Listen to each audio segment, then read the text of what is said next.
खड़ा हो जाओ, ऐसे बैठे बनाएंगे। बन रहा है, अच्छा करते रहो।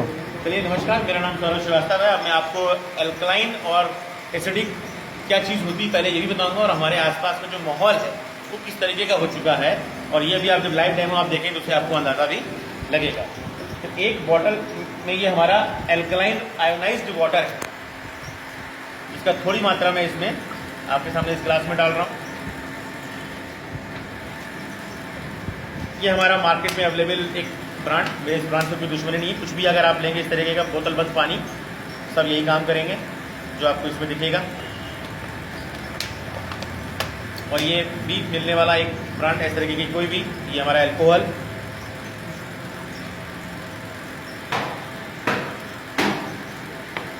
और जो आज की तारीख में ये भी डेमो से भी आपको नजर आएगा, बच्चों के लिए मोस्ट डेंजरस थिंग, न केवल स्प्राइट बल्कि कोई भी ब्रांड जो मार्केट में अवेलेबल, पेप्सी है, 7 अप है, इस तरीके के न जाने कितने ब्रांड अवेलेबल हैं, वो सारे के सारे बच्चों के लिए हानिकारक है। क्यों हानिकारक है वो भी आप देखेंगे। तो मैं इसकी थोड़ा सा पार्ट इस जार में डाल रहा हूँ।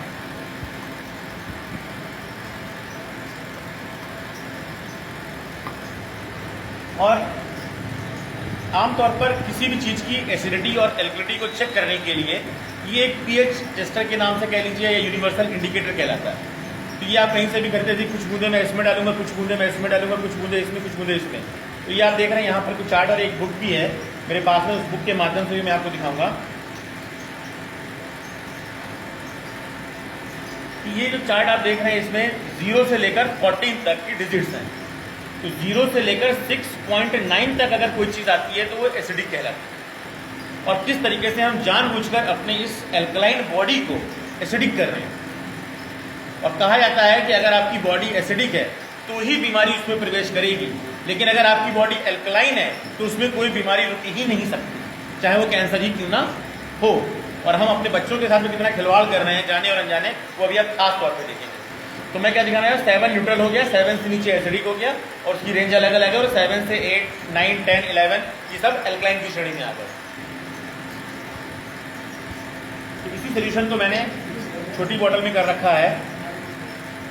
ये मैंने डाला एल्कलाइन आयोनाइज्ड वाटर में, जिसकी कुछ बूंदें मैंने डाली आपके ये आरओ में, ये कुछ बूंदें मैंने डाली अल्कोहल में, और कुछ बूंदें मैंने डाल दी आपके कोल्ड ड्रिंक में। और आप देखिए इनमें कौन कौन से कलर आए हैं। ये हमारा एल्कलाइन ब्लू की तरफ हो गया, 10 pH के आसपास का है, 9 pH के आसपास का है। वहीं पर अगर हम देख रहे हैं ये हमारा आरओ वाटर,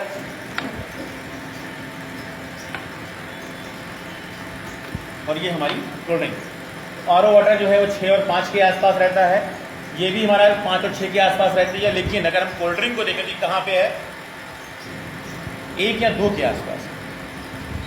और सबसे मजेदार बात अगर आप देखें कि हम इस पानी के माध्यम से बहुत सारी चीज़ों को एल्कलाइन कर सकते हैं, लेकिन जहाँ जो लोग कोल्ड ड्रिंक पी रहे हैं, खाने के शौकीन है, पीने के शौकीन है, बच्चों को पिला रहे हैं, उनका क्या हाल होगा वो अभी आप देखेंगे। कि मैंने इसी एल्कलाइन पानी को अगर आरओ में डाला तो क्या हो गया, ये भी एल्कलाइन में कन्वर्ट हो गया। जो ये हमारा अल्कोहल है ये भी एसिड फॉर्म में होता है, इसमें मैंने इस पानी को डाला, ये भी उसमें एल्कलाइन में कन्वर्ट हो गया। लेकिन अगर मैं इसमें एल्कलाइन पानी डाल रहा हूं तो ये किसी भी तरीके से कन्वर्ट नहीं हो रहा है। और क्या कोई भी बच्चा इतनी सी कोल्ड ड्रिंक पीता है, 10 ml या 20 ml कोल्ड ड्रिंक पीता है? वो 200 ml, 300 ml, 400 ml, 500 ml cold drink पीते हैं। तो वो ऐसी 5 लीटर भी अगर पी जाएंगे तो उनकी बॉडी पे एल्कलिटी मेंटेन नहीं हो सकती किसी भी कंडीशन में।